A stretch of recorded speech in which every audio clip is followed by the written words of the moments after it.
கட்டுப்பாடு அது கட்டாயமாக விதிக்கப்படுவதல்ல, உள்ளத்திலிருந்து பிறக்க வேண்டியது. அத்தகைய சுய கட்டுப்பாட்டை உருவாக்கும் ஒரு பண்பாட்டு மரபே சங்கம். உயர்ந்த லட்சியத்திற்கான தீவிர ஈடுபாடு ஷாக்காக்களின் மூலம் உருவாகிறது. மூத்த ஊழியர்களின் அமைதியான வாழ்க்கையே இளையவர்களுக்கு வழிகாட்டியாக மாறுகிறது. 1930களிலிருந்தே இந்த பயிற்சி ஸ்வயம் சேவகர்களின் குணத்தை செதுக்கி வருகிறது. 1937 நாக்பூர் 2000 ஸ்வயம் சேவகர்கள் பங்கேற்ற முகாம்.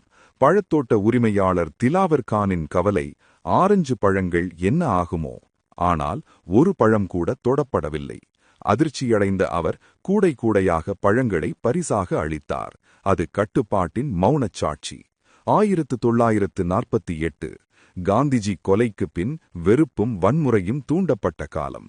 தாக்குதல்கள், கைதுகள், அடக்குமுறை. அந்த நெருக்கடியான வேளையில் ஸ்ரீ குருஜியின் ஒரே அழைப்பு, என்ன ஆனாலும் சரி, அமைதி காப்போம்.